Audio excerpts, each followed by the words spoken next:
I'm just gonna, well, we're gonna have a pause image so I can edit it out.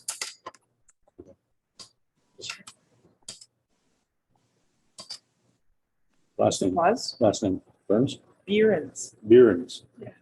Beirnes. Beirnes. Beirnes. There's beer in it. Yeah, no, that's okay. That's why I asked. It's pretty funny. I should have asked you. Now it's on record. Oh, good.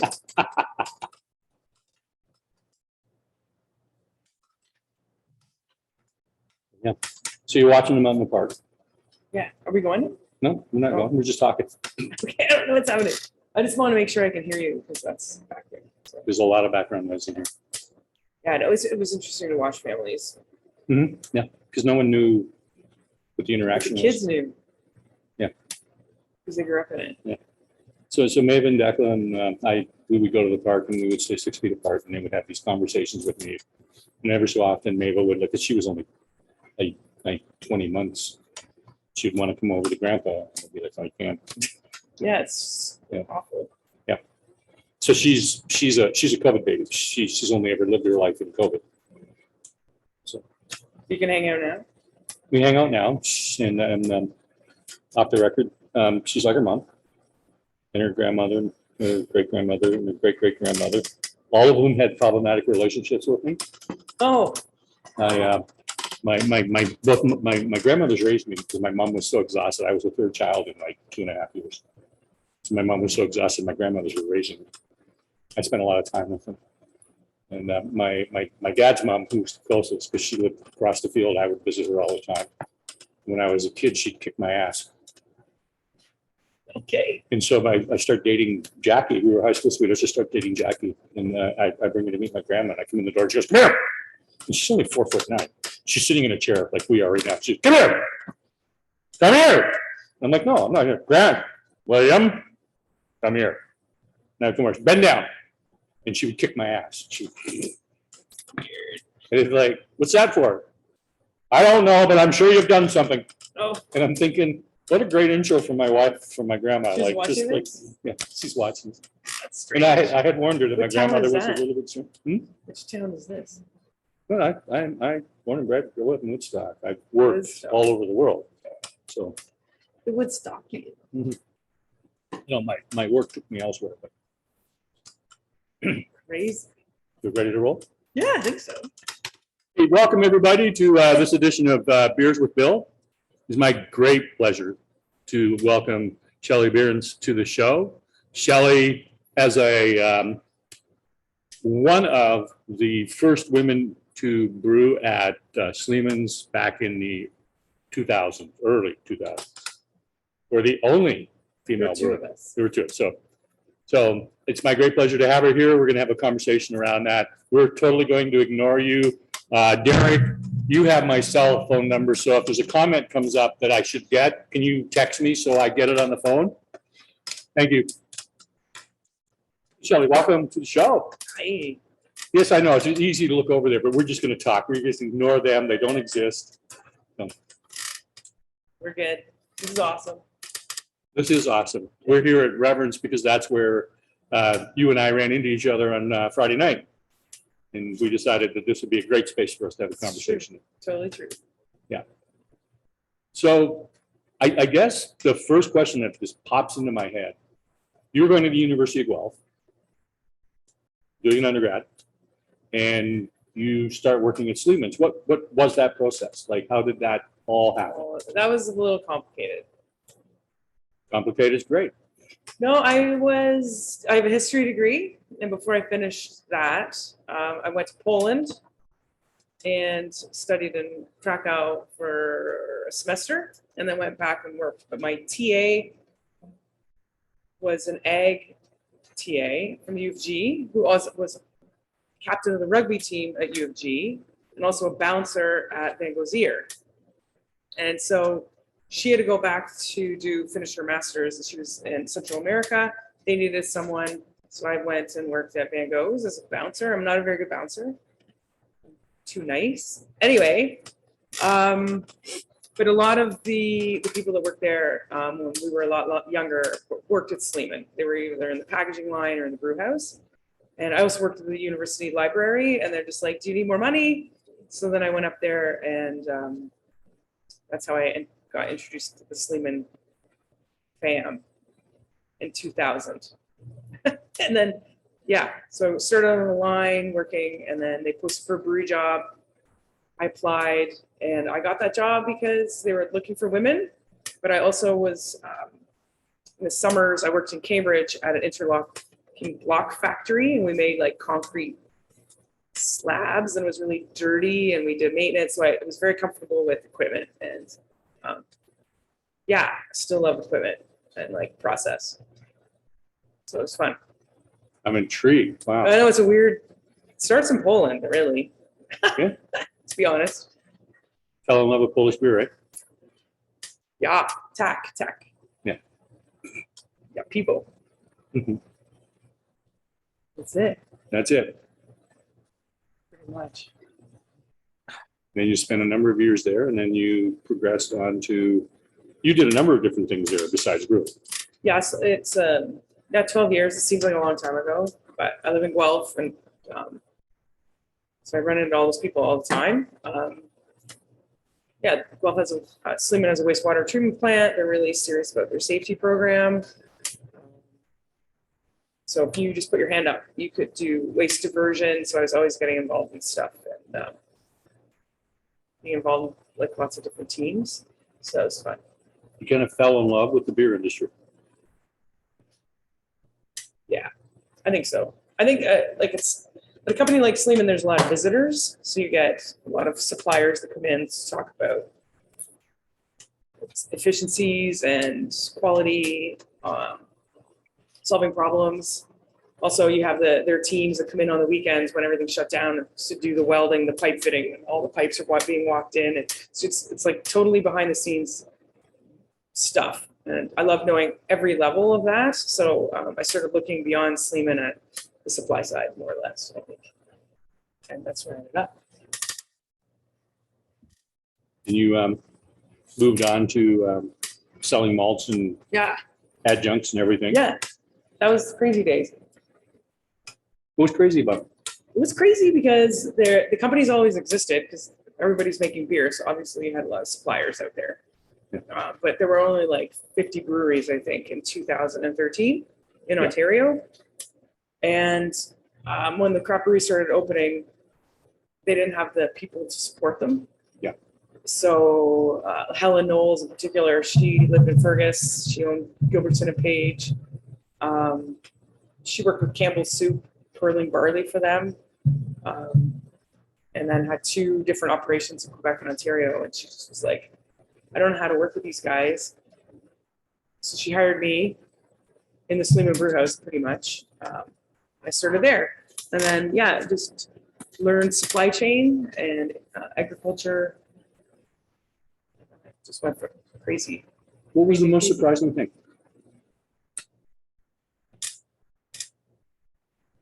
What part? Like, what do you mean? For me? For you, what was it I like think- when you got into that? What was the most surprising yeah. thing? Oh, no, I remember.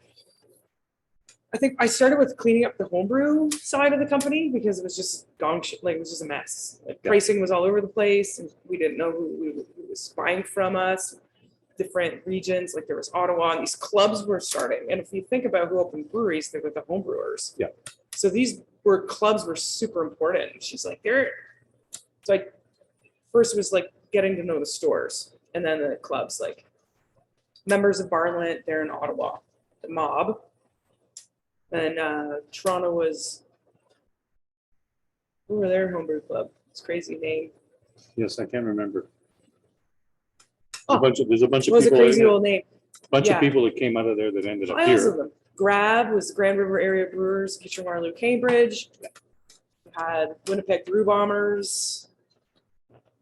So I went to this one event, and it was in Smith Falls, run by the Mob out of Ottawa, and they brought in a whole pile of homebrewers from Quebec also. And I'm like, what's happening?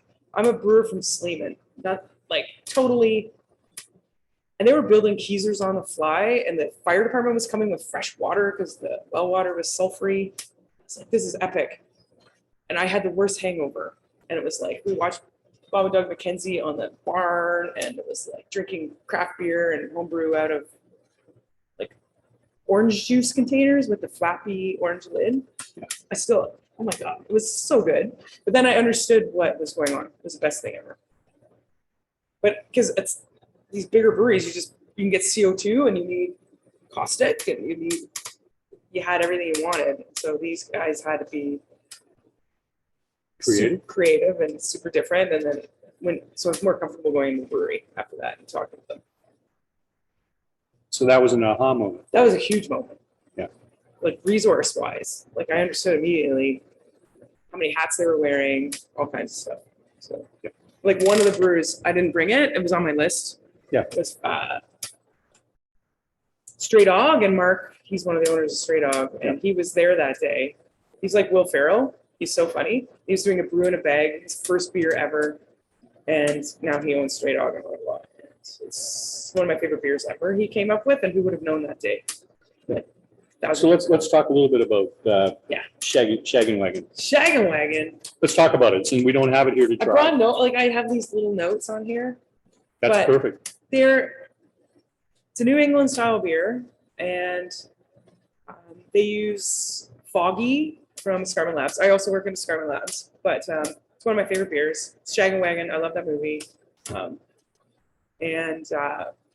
they use oats and wheat in it to keep like the body really soft. Yeah. I think everybody just thinks of oils, and like oils cling to these proteins that are in the wheat or the oats. Yeah. He thinks it like softens it, so you're not using all this heavier barley. And it's an award-winning beer, and that yeast lets the hop. It's clean and it lets the hops shine. And he told me, if I can find it in here. Oh, Galaxy and Citra. No surprise. No surprise at all. But it's 6.4%. So it's got like breadiness to it, and I think but it doesn't turn on the sweet side, so it's like a true New England beer. So I'm a big fan of that one. If you haven't seen it, then you gotta go drink it. It's got like the Shaggin' Wagon flying across the can. So how does he translate that name off of a movie? I'm not sure, but even if you look on their website, it's like, like they sing it on their. It's pretty tacky. Okay. But they're funny guys. Like Mark's pretty funny guy. Yeah. Well, we've had that discussion. You're going to introduce me to people I should see. On the show. He sounds like one. Mark's he's a riot. Yeah. All of them are riot up there. So you do a little bit of DJing on the side? No. Yes and no. You're funny. Yeah, no, I had this thing where a friend of mine kind of got me into vinyl, and my parents like listened to Anne Murray all the time, so I was always kind of annoyed with them.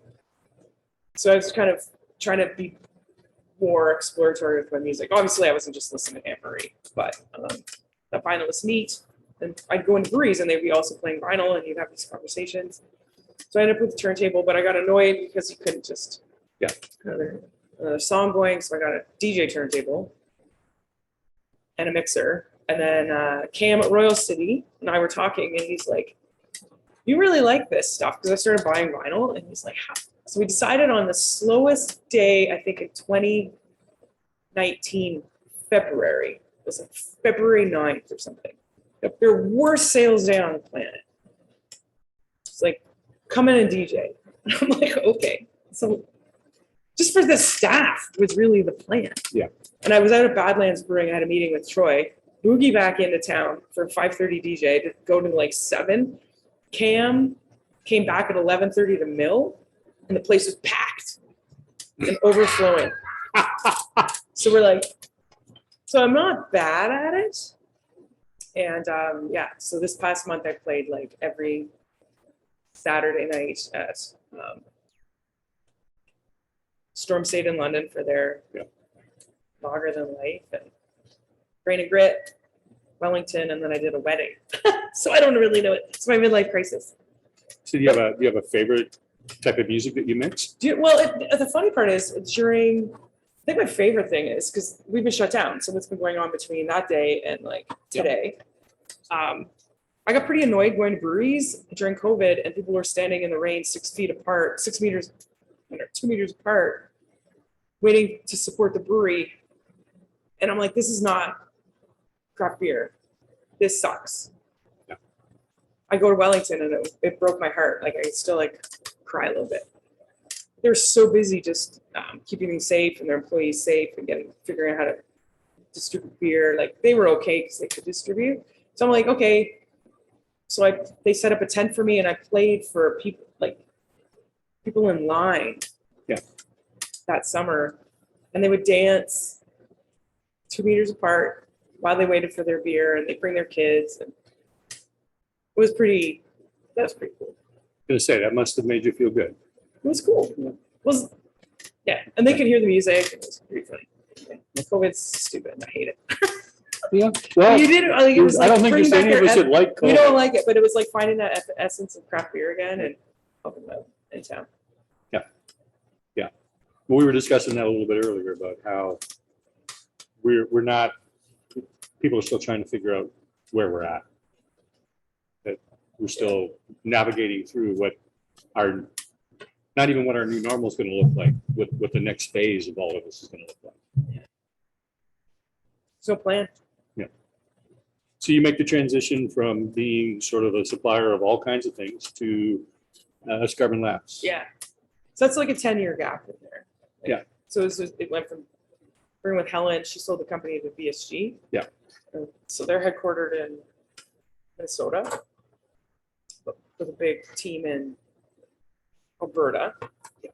So by the time I ended up finishing there, I could do like rail cars and malts around shipments from Europe. It's kind of crazy, especially now when the world's on fire and supply chains are crazy. Pricing's going up 30%.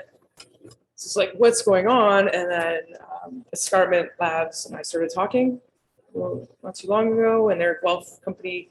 Everybody probably knows who they are. For liquid yeast. I've known them since they opened or before, and that was 7 years ago, and it seems like 70. I used to deliver things as a supplier to their homes. They started in Wellington Lab. So it's kind of crazy what they've achieved, and then dealt with during COVID when everything slowed down. And now it's kind of like, what are we doing? And that's why I want to be on the team. And it's a great Canadian company in my town, and I have to be there. Okay. I was gonna ask you, like, what was that motivation? It wasn't for the easy to transition? leave a company like BSG. They're a good company. And, Well, you have a tremendous amount of goodwill in the industry, period. goes back both ways. Yeah. 100%. And so, I can imagine leaving BSG would not have been an easy decision to make. No, it's good. Yeah. I miss them, and that's a good thing. Yeah. And I've had to learn that. Sure It's a that they weird miss thing. you. It's a weird thing to leave something like that. But I went on the road a lot. The first thing was to sit down with the team, everybody at Escarpment, and get the culture. Yeah.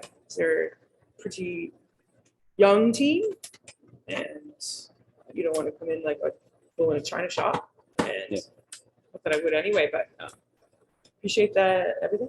They're UG grads. I love that. Big connection to the school. Nate teaches at Niagara, and I'm on the steering committee for the beverage program. So it's kind of neat. And the students come out of there. I love that. We're still figuring it out because there's no blueprint right now. Well, how could there be a blueprint? I mean, what they're doing is not new to the world, but new to Canada. The thing about yeast and liquid yeast is you can buy some yeast and then repitch it. So that's a very strange business model. Yep. Like everyone needs another bag of malt or can for their beer. So you can't really apply all the models, like a business model or sales model. And that makes it very difficult for a company to predict demand. Yep. So I've been busy talking to breweries, customers, everybody, about how we can wrap our heads around that. If we get better at it, it's only going to be better for them. And I believe in that partnership like 100%. So good meetings. Ontario Craft Brewers Conference was last week. I was in Alberta the week before. Next week we're in Vancouver, and then Quebec. And then it's Christmas. It's awesome. But it's like there's a lot to do, and we're finally shaking the rust off, I think. Yeah. And you're enjoying yourself. Yeah, I think so. Yeah. I haven't had time to think about it. But the team's awesome. Like I love going back there, and yeah, I miss them too. So when I go back with Charles McLean for tour today, so we checked out both of our facilities. Eventually, we'll all be in the new one. That went well. They're finally moving into one location. One day, COVID threw that off. So. Yes, I know, because he was on the show talking to us about the fact that the only thing they could do is keep both things running so that they could keep a separation. Yeah. It was Escarpment? Yeah. Yeah. It's going to be, we're doing a good job. Of course you are. But it's tricky. Yeah. But I think that's where a lot of companies are at right now anyway. For everybody. What do you invest in? If you invest in, I know Escarpment invested in their people during COVID. Yeah. So they had 2 spots, but then if everything slowed down 30%, you invariably cannot move to the new site. And then, I mean, even last week, I think, I don't even know if it's still going on. Like, I don't know if you heard about the breweries in Sunshine Coast. Because of the drought, the government they couldn't brew. Turn the water off. Turn the water off on breweries. Oh my. Not just breweries, everybody. Everybody. Like 3 big. Yes, I was reading that. This is what we're all going to be looking at and building in a risk. Yep. And support. Mhm. Yeah, makes me squirm. Yeah. Makes me So, squirm. You know, we have to take into account risk assessments. You have the war in the Ukraine. We don't know what that looks like. We don't know how that's going to transpire, what's going to happen. I mean, how much of our wheat, barley, oats crop come out of the Ukraine and Russia? We're okay. We're okay. 1,000 things happened. Mhm. But it drives the price up. Is the problem. Well, And then if we have a really crummy season, we have a bad season. which we did this year, but the year before, you don't have buffer crops anymore. Yeah. Before that, I think it was China buying, because they were very angry with Australia. They were buying all of our barley. Yep. So there's less bumper. Yeah. So We've taken the buffers away. North America was importing from Europe. Yeah. Before the war in Ukraine.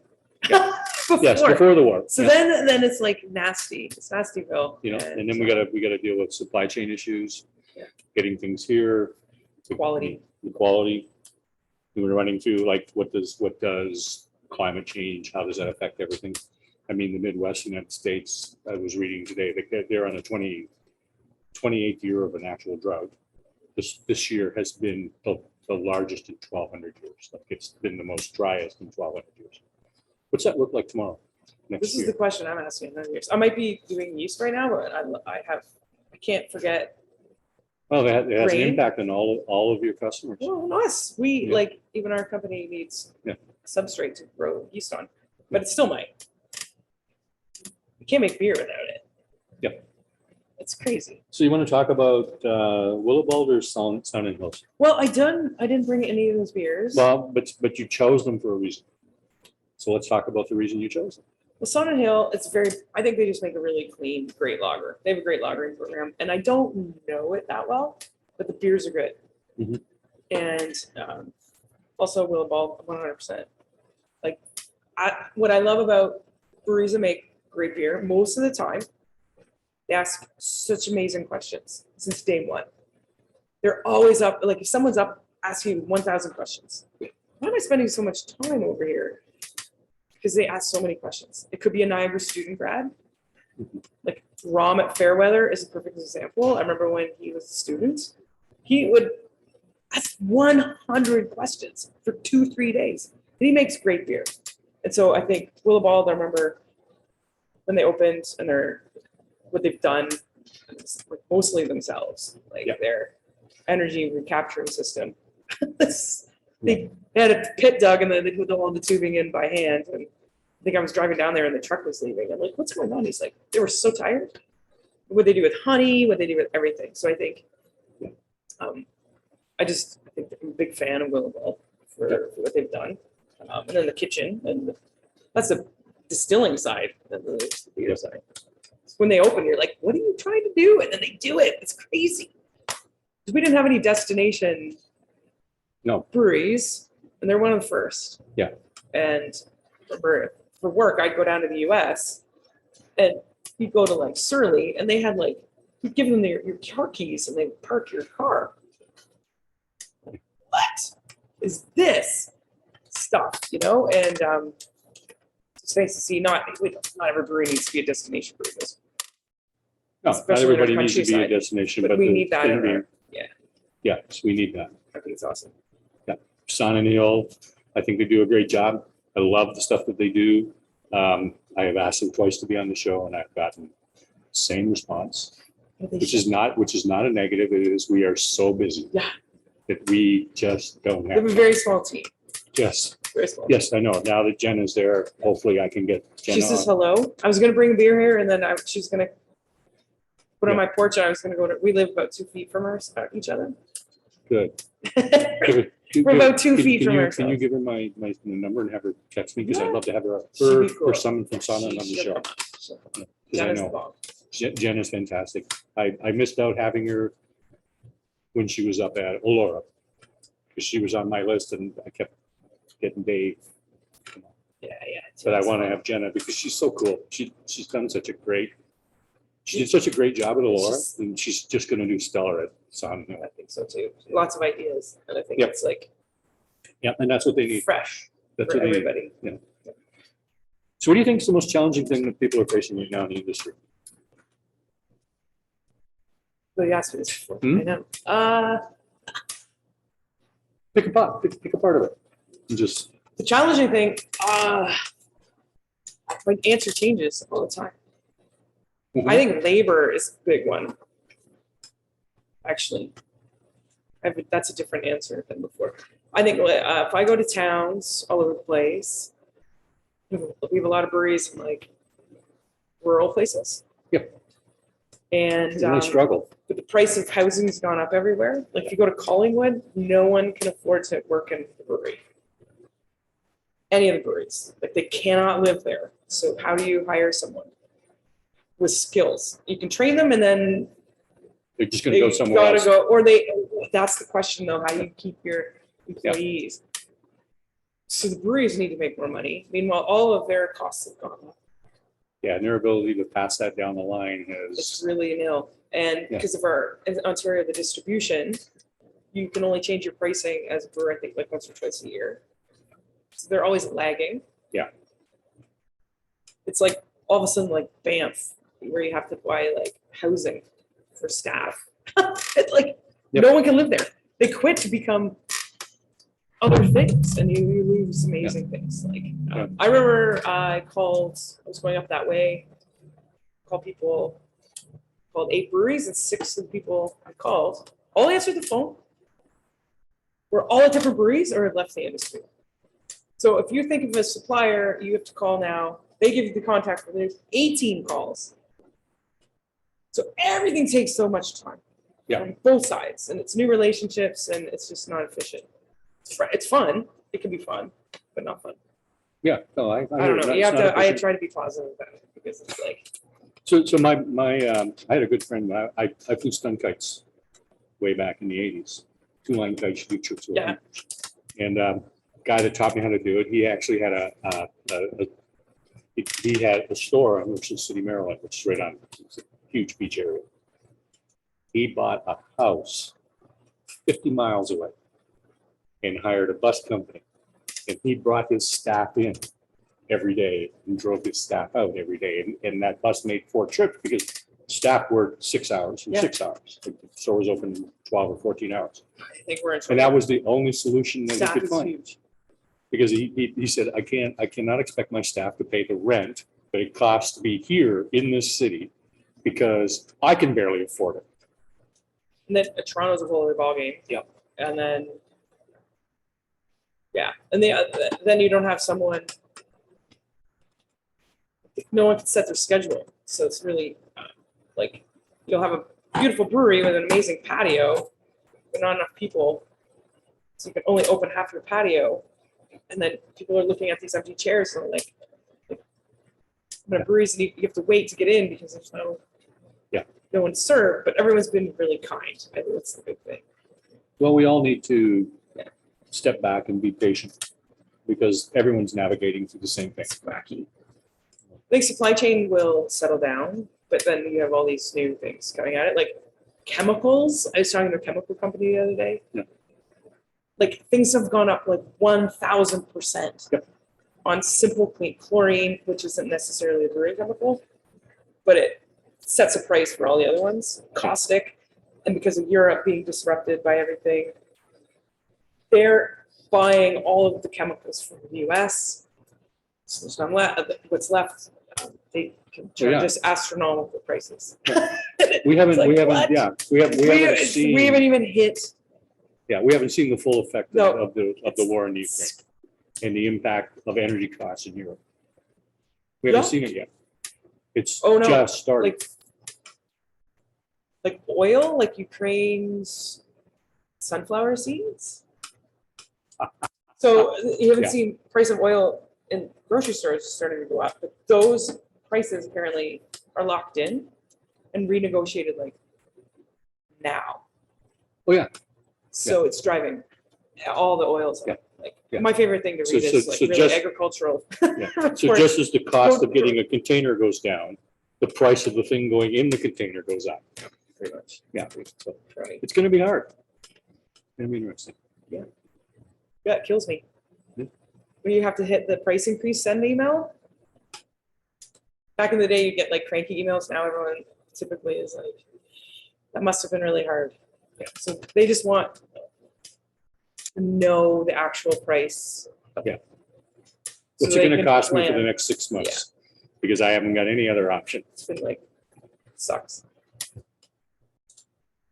So you were at the Niagara Crafters, like the big convention. What was the most interesting takeaway? It was well run, I think. I think in the past, nothing, I don't want to get political or anything. No. It can go up and down, and this one was really well run, I think. I was just at the Alberta one. I was like, it was a lot of fun for the brewers. Like you could tell people were having fun. The beer is awesome. And then they followed that by their own awards. So every province and region has their different award setup. So Alberta Small Brewers Association. This is their conference and then their own awards. So it's pretty cool. Not all the brewers went, everything, but so I was hoping that Ontario would kind of be like that. We're kind of serious here, kind of like We're old Ontario. fogey land. Even if you're 20, you come home and you're like, and I notice it more because I haven't left for years because of COVID, and then you go out there and they just do stuff. Like we always like, why are we doing that? No. Like, let's just go, and it's like fun. But they also have a younger industry, so I think it's like it reminds me of a younger Ontario version anyway. So I was hoping for that. So we were a little silly at our conference, like we were wearing like fruity Esther Halloween costumes, like pineapples and bananas on our booth's head. There were a lot of vendors, which is good because I think that shows that they think Ontario's doing well and breweries are going to be successful. They're going to send people. So I always look at the health of the vendor group. Yeah. But yeah, a lot of people went. The parties were apparently fine. I didn't go to all of them. Counterpart was awesome, dealing with all of these people coming down there into this brewery. The people were really nice to them if they were slightly understaffed or not killing the kitchen. It was fun. It was a lot of fun. Talks were good, I've heard. Also, So you didn't make all the parties. Getting older. Blackburn is that had a what you- party. You telling me that you're getting older? Is that what you're saying? No, we were just busy doing other things. You have to get tickets.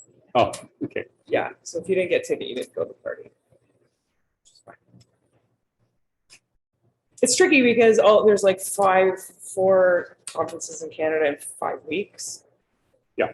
And then we're rusty. It's really confusing. And also you can't even get your booth to Vancouver on time. It's still in Ontario. It's crazy land. So everybody's spending more money. So you have that carbon footprint stuff happening, which no one wants either.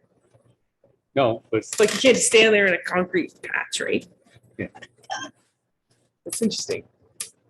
Because you want to bring great value to the customers and the breweries that are paying to go to those conferences. absolutely. But I did notice that big thing is data. Data is a big thing. So there are companies that are taking the data that everyone's reporting, all of the manufacturers, the centrifuge to like maybe tunnel pasteurizer, even our own yeast, or if you've got a panel, HDMI or something reading temperature. Yeah. Nobody's doing anything with this data until there's a problem, and then you get your spreadsheets out. I mean, your little things that people clip on their tanks, and then you have to figure out what the hell happened. And it's a terrible thing to do. So there are companies coming out with data and software that puts it into place. You're not just putting it on clipboard that goes into a binder, that goes into a box, into a cage, and then gets recycled 10 years later. So I think what's going to happen is that we're doing a program. I don't want to get into that, but all the data is going to hook up. Yeah. And the meetings will change. It'll be live data about what's happening inside the tank. If you have an infection, or you can see drift before you get an infection when it comes to yeast, or your centrifuge for you're going 140 hex an hour through it, and suddenly you can only go 80, and you're dumping like crazy. Is it a crop change issues? So you can do traceability through this stuff and like start looking at all. Is it operator? One operator doing an exceptional job. So data, everybody was just talking about data. I've never seen that happen before. Like all these booths going. So cool. AI has made data much cheaper. That's for sure. Yeah, but someone has to pull it together and make it like sexy. You want that your people taking the readings want to take them, or they don't mean anything. You're like, great, I did 2 of these today, or I have 40 tanks to take a Plato on. Then it goes into a book for 4,000 years, right? So and no one actually ever looks at it until there's a problem. But now you can get ahead of it, or you can like, why is this beer so good? And then you can see all kinds of neat stuff. And that I think is going to be huge. Yeah. So is there Quality-wise. any one particular company doing that, or is it? There's one we're working with. One I don't want to do a big plug. I don't want to be that No. person. We're working with one. I can't remember the other one. It's something. So are they doing this just at your level, or are they doing it actually down at the brewing level? It's brewing level. Brewing level. So we're working with a company called Grist Analytics and doing the package. So we've been talking for 8 months or something. Yeah.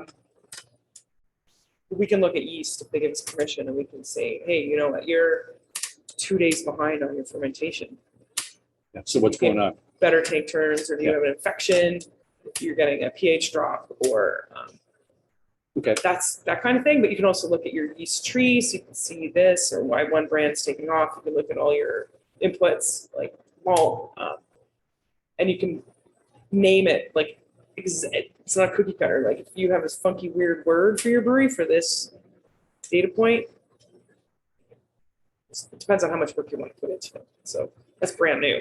That's what I'll be doing for the rest of the week. So we have people excited about that for sure. And there's a few companies doing it. But how do all of the other programs plug into it? I think that's complicated, but I'm not a programmer, so we'll get there. I don't know. It'll be an interesting year. I'm stoked about it, actually. Yeah. Yeah. So do you want to do King Street Saison, or do you want to talk about the exhibition IPA? Oh, I want to talk about it. Let's do the Saison. Okay. I don't know if people have like Saison. I'm not really very good at my beer styles. Like I'm not a beer judge. We're not asking you to be a beer judge. I know, but I should be. I don't. I'm just going to have a little bit. So got it. We'll just crack one open. So these guys actually, before I talked to Bill, I was already talking to Bill, picked this beer, but they won gold at the Canada Beer Cup. Yes, they did. In St. Jacobs. So I picked these beers up at the brewery on my way here. Pretty proud of it. They were really excited. It's an old beer. They've been making this for 1,000 years. It's their flagship. Totally. For the longest time. So it's a simple strain. They use our escarpments. I love this beer before I worked at a yeast company. So I'm not plugging, to be honest, but Oh, you should plug, you should, I'm not. you plugging. should outrageously plug Escarpment.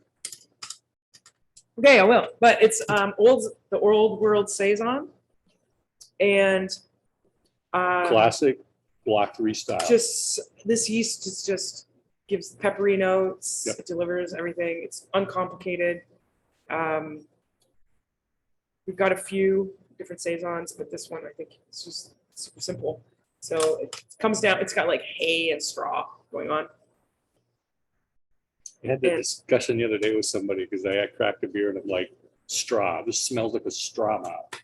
And they were looking at me. I'm like a farm boy. It smells like a straw mouth. They just have it dialed in. Yep. Yep. No, this is Bubble gum. Yep, this a little bit. Yeah. So. Not too phenolic. Bitter, but then it's dry. So it does all the things. See the enthusiasm there, ladies and gentlemen. I don't even really like saisons that much, but I like this one. If I have to pick one, this is my one. So I wanted to include it, not to me, to make myself. I drank too many saisons, like Blanche de Chambly style. Yeah. When I was younger, and I wrecked myself. So this is pretty tasty. No residue. Nope. It's well fermented. No, they. The thing that I've always said to Graham about Block 3 is the consistency of the style. I don't understand how they do it. Well, they're very good. James is a good brewer. Yep. And Kevin's. They seem crazy to be cool. They are cool. Yeah. They are a cool operation in there. They had like over 20 people drinking in there tonight on a Tuesday night in St. Jacobs, Ontario. I was super impressed. Yeah, that's actually and good. Three dogs. And with the dogs drink? No, they were good dogs, but yeah, they've done a good job down there. To me, they're like the most of all the breweries, the most authentic craft brewery. They're bratty. They push. They make fun of their colleagues. Like they've got crazy stories about the things they've done to other brewers. Like they've made fun of the guys doing like the cage with the wax on top. I don't know if you remember this. Yeah. Dipped the bottom in wax, put a cap on it and crowned it. Yeah. Like they would go to extra lengths. It costs them money to do this. Mm-hmm. And the No Name beer and what they did to Red Circle was very, very evil. So one of them went to school with. Okay, I haven't heard the Red Circle story. They did something like when Red Circle opened, they had their beers. Some of them, I think some of the names had already been used at Block 3. Mm-hmm. So I think Kevin must have went to school with Brett. I'm Yes, not sure. They went to school together. I think they went to school together. So the day before their opening, the week of anyway, Block 3 wrote an email to Red Circle telling them we've already used these names. You can't use them. They've done all the branding. They had all the glassware. They've done everything. And Brett's like, what? And then it said, just kidding, but he didn't read that far. So I was in there like the next, Oh, wow. So when I found out, I was meeting Ren. So I was coming back, I think, from Windsor, and I can't always make it to Guelph. And I just pop into Kitchener and get a drink and a meal. So Ren's like, meet me at Red Circle. They just opened. Like to me, I've known them at that point for a year because you're working with them. I haven't been in there yet. And she's like, meet me there. And Brett's telling us the story. And then Block 3 walks in and they're all wearing Mill Street shirts because they just did a collaboration with Mill Street. I'm like, what? Who are you crazy people? Yeah. But it's such a funny story. But I think that's why they keep people, they hold people accountable, including themselves, to some standard. I don't know. I'm not a craft brewer, so evil on a stick. Very good saison, though. Yeah, you do a great job with the saison. Yeah, super cool. It's just simple branding. Very simple branding. Let's change. We can talk about the other two if you want, or do you have other questions? I have some other questions. We'll get to I get all the excited. exhibition IPA in a minute. Okay. I try and time the beers, okay? Okay, yeah. So we were talking earlier and I asked you this question, so I'm going to ask it again. What trend do you see happening in the craft beer industry?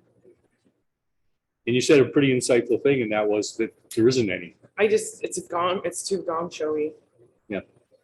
People are Like, struggling too hard to survive right now. I just don't know. I think people have good beer, and then nobody's maybe going into their tap rooms. Yeah. So it's also like, if you talk to people in Ottawa, it's not a good story because they're very much a workforce that can work from home. Yeah. So they're not going back to the out. office, and a lot of the breweries, like most of the breweries in Ottawa are pretty awesome. Yeah. And I'm not going to say who I was talking to, but oh my God. And sales are down. Yep. And so no one's going this way. And then no one's like, apparently, and that's in the city, people go like that. So you get this, and then they go home. Like people go into the city from Canada And then they go to home. work, and they go home and they get a beer, or it goes the other direction and they come home and get a beer. Yeah. And it could be driven by the Ottawa Senators, or it could be anything. It's not happening. Yeah.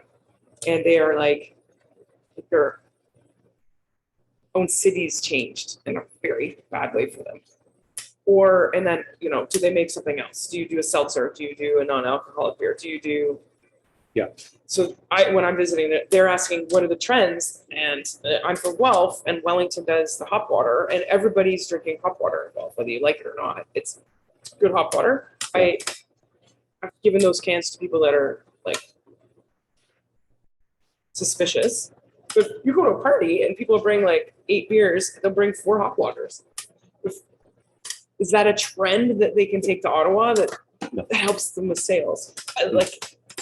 Can you learn from one brewery and learn from another? It's a nightmare. Keep hearing about, what is it called? High pressure pilsners. This is the thing. And then the side pour and Czech beers. Around here, when I was in Alberta, Wasn't even a thing, was it? no, No. not that I can recall. But they've got beer's good. Yeah. I think I don't know. I think the trend is interesting, like out there, because the breweries are so young. Diversity and inclusion's been built into their business plans. Yeah. So when you walk into a tap room, they feel completely different than here. And I'm like, what is it? It's like everything's open. And so you're going to get different people drinking your beer inside your tap room from the get-go if everybody's cool in there. But you can, instead, we have breweries trying to build that in after the fact into a tap room or their sales team or their marketing team and leadership team. So you can feel it right away. And then branding, it's kind of neat. I just wanted to stay and go, what is actually going on? And then you're like, oh, gotta go back home. And not that anything's wrong here, but it's interesting. It's pretty heartwarming, actually. Yeah, and I think you hit the nail on the head. It's a young industry, and so it's had the opportunity to build it in. And it works. Yeah. Yeah. Like anybody should be able to go in there and be themselves and get a beer. Yep. Like, absolutely no reason. Yeah, Alberta's fun. That's funny. So Terry would always ask this question, so I'm going to ask it. What beer have you tried? And I don't care what time frame you take it into. What beer have you tried that you wouldn't just like, wow, this is a fantastic beer? I got it. Oh no, it's in Michigan though. That's fine. But I have the wrong brewery in my head. Their blonde ale. I can see it. Oh, I hate that. I can't see. I have Ascension in my head. It's not Ascension. That's a surprise question. Well, it was supposed to be a surprise question. I had a lot of beer. I think I'm embarrassed. No, that's okay. So, No. so you tried a blonde ale that just It's blew a you away. big production brewery that's been there for a long time. Yeah. And We'll figure it out afterwards when Or you guys they Google can it, start, when write they can it start asking their questions, we'll figure out who it is. it has wheat in it, and it has actually coriander. And I just said I'm like not a big fan of St. John's. Yeah.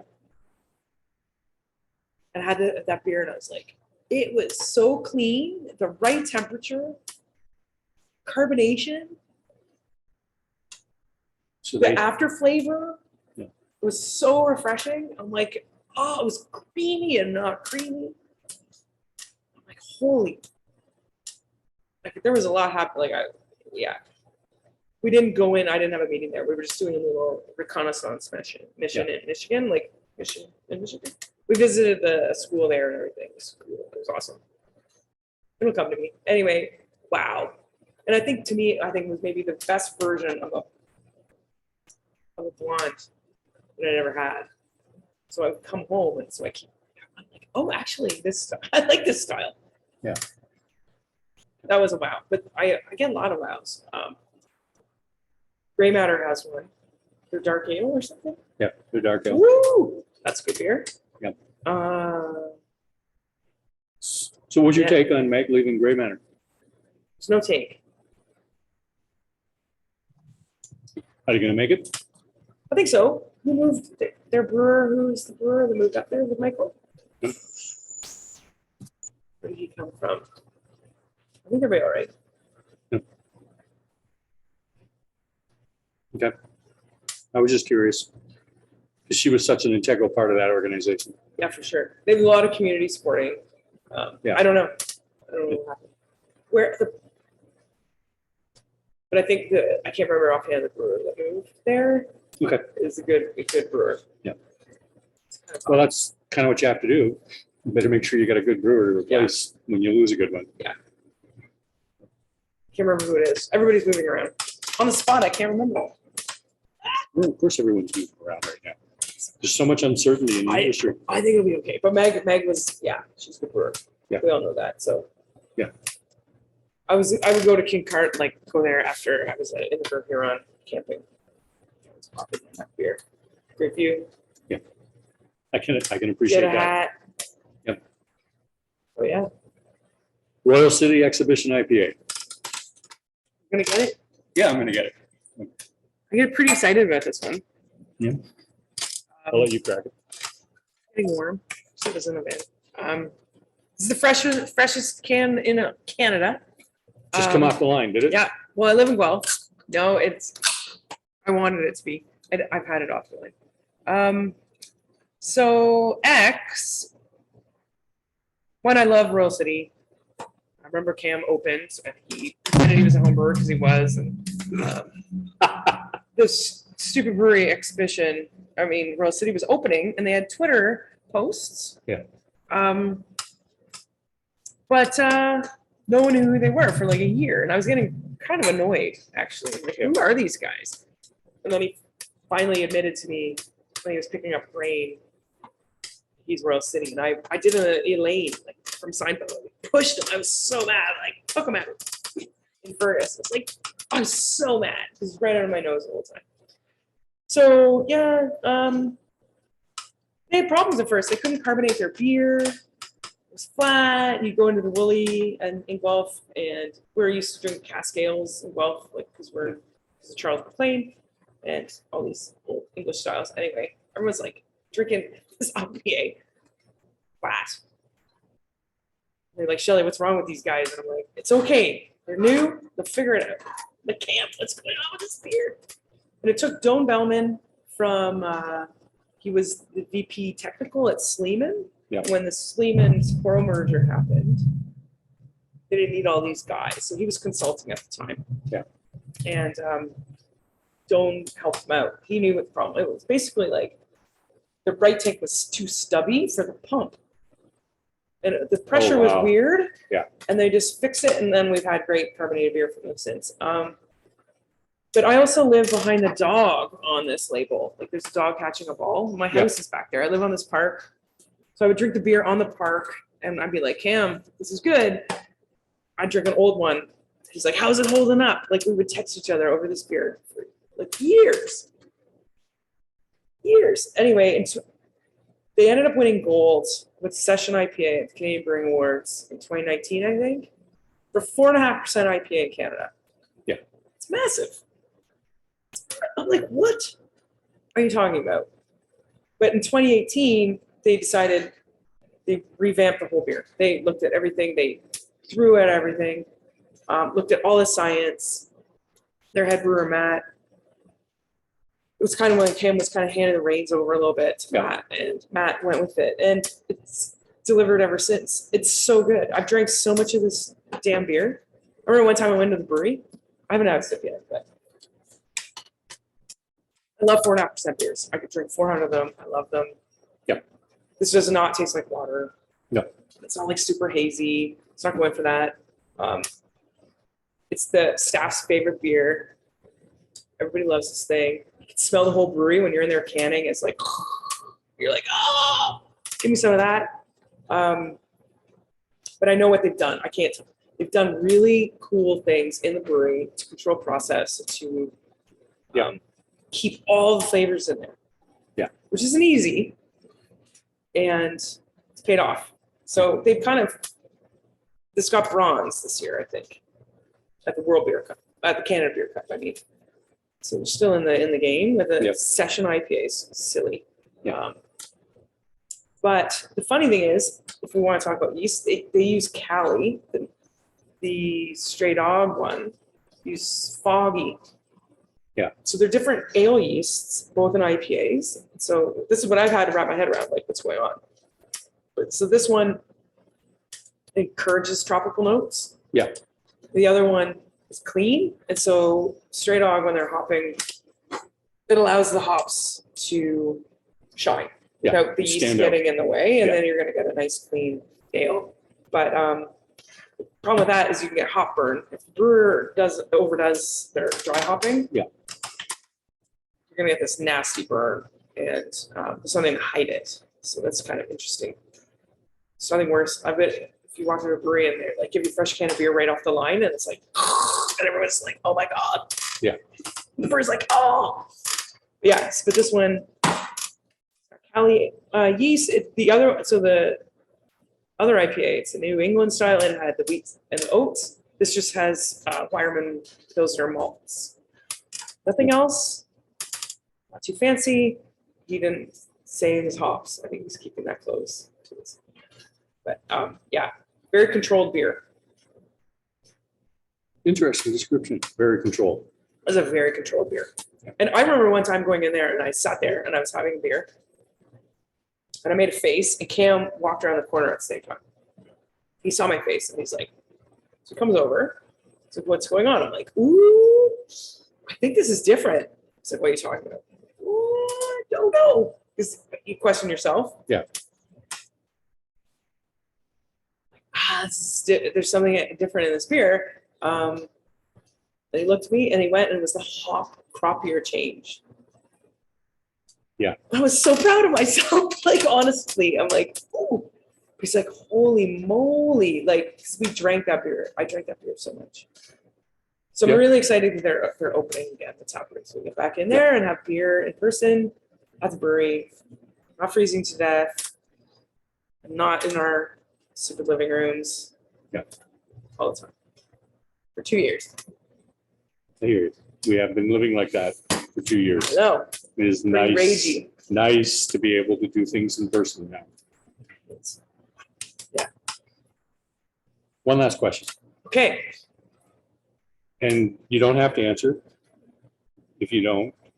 I am curious if you have what you would think is the most exciting up and coming new brewer. New brewer. I feel like I don't have the powers to say. Because I've been locked down. Yeah. My territory and my other job shrank. Okay. New brewer. But like I said, you don't have to answer because I think